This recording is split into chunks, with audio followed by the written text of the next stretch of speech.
السلام علیکم دوستو، اگر اللہ آپ کو انتظار کروا رہا ہے تو اس کا مطلب ہرگز یہ نہیں ہے کہ وہ تمہیں سزا دے رہا ہے، بلکہ وہ آپ کو کچھ دیر رابطے میں رکھنا چاہتا ہے۔ وہ چاہتا ہے کہ آپ مزید اس سے باتیں کریں۔ وہ آپ کی آواز کو بار بار سننا پسند کر رہا ہے، اس لیے وہ آپ کی مطلوبہ چیز دینے میں انتظار کروا رہا ہے۔ عموماً اکثر لوگوں کو ایک بڑی غلط فہمی ہوتی ہے کہ ہم اتنی دعائیں کر رہے ہیں لیکن ہماری دعائیں قبول نہیں ہوتی۔ ہم نے فلاں دعا کو اللہ تعالیٰ سے ٹوٹ کر مانگا مگر وہ قبول نہیں ہوئی۔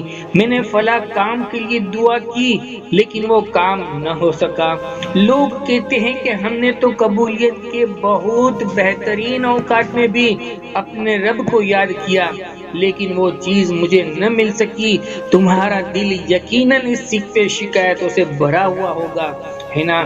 کئی سوالات ذہن میں آتے ہیں نا کہ کیا فائدہ اتنی دعائیں کر کے جب کوئی دعا قبول نہیں ہوتی؟ تو سنو، اللہ تعالیٰ نے اپنی کتاب قرآن پاک میں یہ بات بالکل صاف الفاظ میں واضح فرما دی ہے۔ اللہ تعالیٰ فرماتے ہیں کہ میں پکارنے والے کی دعاؤں کو رد نہیں کرتا۔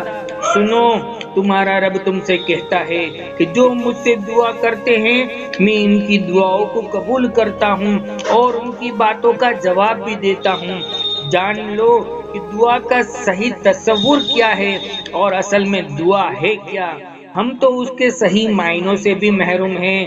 یاد رکھو، جن کا غیب پر ایمان ہوتا ہے نا تو وہ مانگتے ہیں اللہ سے، کیونکہ یہ ہو ہی نہیں سکتا کہ جس خدا نے کہا ہو کہ میرے سامنے ہاتھ پھیلاؤ اور وہ اس کو خالی ہاتھ لوٹا دے۔ جان لو، دعا قبولیت سے محروم نہیں ہوتی۔ اللہ تعالیٰ کہتا ہے کہ میں دعا اپنے طریقے سے قبول کرتا ہوں۔ اب اس کی بڑی تفصیل ہے، وہ کیسے قبول کرتا ہے۔ بعض دفعہ تو جو ہم مانگ رہے ہوتے ہیں اللہ وہی دے دیتا ہے، اور بعض دفعہ اس کا الٹرنیٹ دیتا ہے، اور بعض دفعہ نہ الٹرنیٹ دیتا ہے اور نہ وہ چیزیں دیتا ہے کہ کوئی مصیبت ہم پر آنے والی ہوتی ہے نا تو اس دعا کی برکت سے اس مصیبت کو ٹال دیتا ہے اور وہ دعا اپنے وقت پر قبول ہو جاتی ہے۔ نبی کریم صلی اللہ علیہ وسلم نے فرمایا، یاد رکھو دعائیں لازمی قبول ہوتی ہے لیکن تمہیں نظر نہیں آتا ہے۔ اللہ تعالیٰ کی خدائی بہت بڑی وسیع ہے اور اس کا دائرہ بہت وسیع ہے، اور وہ اچھی طرح جانتا ہے کہ اس کا بندہ کب، کہاں، کس وقت، کس نیت سے اس کو یاد کر رہا ہے۔ میرے رب کا قرآن کہتا ہے کہ یاد کرو وہ وقت جب ہم نے سمندر پھاڑ کر تمہارے لیے راستہ بنایا اور پھر اس میں سے تمہیں بخیریت گزار دیا۔ یاد رکھو جب تم اس زمین آسمان کے خالق سے اپنی حاجت اور مشکلات میں دستگیری کے لیے رجوع کرتے ہو نا تو وہ بے شک تمہیں اپنی مدد بھیج کر ہی رہتا ہے۔ بعض دفعہ یہ ہوتا ہے کہ تم بعد میں چھپی ہوئی حقیقتوں کو نہیں جانتے۔ اللہ تعالیٰ تمہیں تاریکی سے روشنی کی طرف لاتا ہے۔ غرض اس بات سے نہ رکھو کہ رب کیسے دے رہا ہے، تمہیں تو رب سے مانگنے کا پابند بنایا گیا ہے۔ یاد رکھو اللہ تعالیٰ ان کو بہار دیتا ہے جو غذا کی آزمائش سے گزر جاتے ہیں۔ تم جانتے ہو اصل مسئلہ کیا ہے؟ جب تم بے بس ہو جاتے ہو نا تب اپنا فیصلہ اللہ پر چھوڑ دیتے ہو، لیکن اس کے باوجود تم چاہتے ہو کہ فیصلہ وہی ہو جو تم چاہتے ہیں۔ تم دل ہی دل میں اللہ سے دعا کر رہے ہو اور اپنے حق میں بہت امید باندھ کر۔ تو سنو، جب اللہ تعالیٰ تم سے یہ کہہ رہا ہے کہ میں صبر کرنے والوں کے ساتھ ہوں تو تم اس بات کو معمولی کیوں سمجھتے ہو؟ تم یقین رکھو کہ وہ جو کرے گا وہی سب سے بہترین ہوگا۔ اگر تمہاری مانگی ہوئی چیز تمہارے لیے بہتر ہے نا تو وہ تمہیں وہی عطا کرے گا۔ تم اس بات پر اعتبار کرو، قرآن پاک میں حضرت ابراہیم علیہ السلام نے کہا تھا کہ صرف اپنے پروردگار کو پکارتا ہوں، مجھے یقین ہے کہ میں اپنے پروردگار سے دعا مانگ کر محروم نہ رہوں گا۔ اللہ تعالیٰ فرماتا ہے، اگر تم مجھے دیکھ نہیں سکتے نہ اپنے حواس سے مجھ کو محسوس کر سکتے ہو، لیکن یہ خیال نہ کرو کہ میں تم سے دور ہوں۔ میں ہر بندے سے اتنا ہی قریب ہوں، جب وہ چاہے مجھے پکار سکتا ہے، حتیٰ کہ دل ہی دل میں جو کچھ وہ مجھے گزارش کرتا ہے میں اسے بھی سن لیتا ہوں۔ سنو، دیر کے لیے اپنا موجودہ مسئلہ ذہن میں لاؤ۔ وہ چیز جو اٹھتے بیٹھتے آپ کی دعاؤں کا مرکز ہے، وہ چیز جو تمہارے لیے بہت ضروری ہے، اگر مل گیا تو کیا کرو گے؟ جسے تم اپنا سکون سمجھتے ہو اس میں بھی سکون نہ ملا تو کیا کرو گے؟ کسی نے آپ کی زندگی میں کتنے عرصے تک رہنا ہے اور کب چلے جانا ہے، اس کا فیصلہ صرف اللہ کرتا ہے۔ یاد رکھو، انسان تو خود اپنی ذاتی مسئلے کی حدوں کو نہیں سمجھ سکتا، ان مسئلے حدوں کو خداوند عالم پوری طرح جانتا ہے۔ سنو، اللہ تعالیٰ تو تم پر بہت مہربان ہے۔ جب تم دنیا کی محبت میں کھو کر اسے بھول جاتے ہو نا، تو اس کا کیا اتنا حق نہیں کہ تم اس سے محبت جتاؤ، اس کو مناؤ؟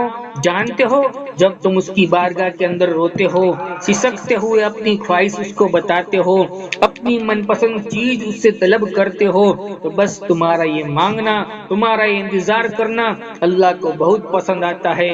اللہ کہتا ہے کہ میں ان سے راضی ہوتا ہوں جو مجھ سے راضی ہوتے ہیں، پھر وہ اپنا کن کہتا ہے اور اپنے معجزے دکھاتا ہے۔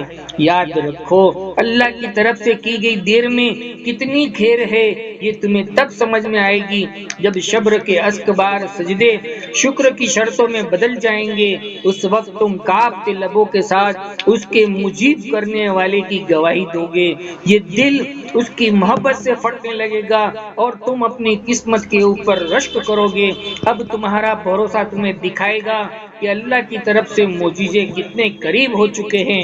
سنو، محسوس کرو اپنی زندگی میں شامل حال صورتوں کو اور چیزوں کو جو اللہ نے تمہیں عطا کی ہے، اور امید رکھو کہ آنے والا وقت بہت ہی اچھا ہوگا۔ سنو، تم اپنی بے رنگ زندگی میں خود ہی رنگ بھر سکتے ہو۔ اٹھو اور دیکھو، اللہ نے تمہیں ایک اچھی زندگی دی ہے، تم اس زندگی کی قدر کرو، اللہ تمہاری قدر کرے گا۔ وہ خود کہتا ہے کہ تم مجھ سے محبت کرو، میں تم سے محبت کروں گا۔ وہ تمہیں وہ سب کچھ عطا کرے گا جس کی تمہاری چاہت ہے۔ اگر کبھی زندگی میں ایسی تکلیفوں سے گزرو کہ جس کا کبھی گمان بھی نہ کیا تھا، تو اطمینان رکھنا کہ اللہ تعالیٰ تمہیں راحت بھی ایسی عطا کرے گا جس کا تم نے کبھی خیال بھی نہ کیا تھا۔ اگر آج صبر کا دن ہے تو کل اجر کا دن ہوگا۔ وہ چیزوں کو اس طرح ترتیب دیتا ہے کہ آپ کل حیران رہ جائیں گے۔ حضرت علی رضی اللہ تعالیٰ نے فرمایا، کسی بھی چیز کے لیے حد سے زیادہ مت پریشان ہوا کرو، کیونکہ اگر وہ تمہارے حق میں بہتر ہوگی تو تمہیں ضرور مل کر رہے گی۔ اپنے ان آنسوؤں کو صاف کرو اور اپنی ٹوٹی ہوئی ہمت کو پھر سے باندھ لو۔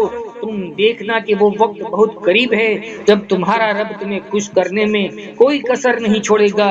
دلوں اور آنکھوں کے پلٹنے والے، دن رات کی ترتیب قائم رکھنے والے اور زمانے اور حالت کو بدلنے والے ہمارے حال کو بہت اچھے حال میں بدل دے، ہماری بکھری زندگی کو خوشیوں میں بدل دے۔ وہ تمام لوگ جو دعا کی قبولیت کی آس میں ہیں، اللہ تعالیٰ ان کی دعاؤں پر اپنا کن فرما دے، آمین۔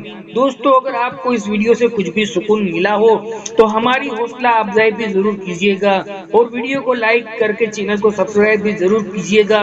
زندگی رہی انشاءاللہ پھر ملیں گے ایک اور نئے ٹاپک کے ساتھ، تب تک بندے کو اجازت دیجیے۔ السلام علیکم ورحمۃ اللہ وبرکاتہ۔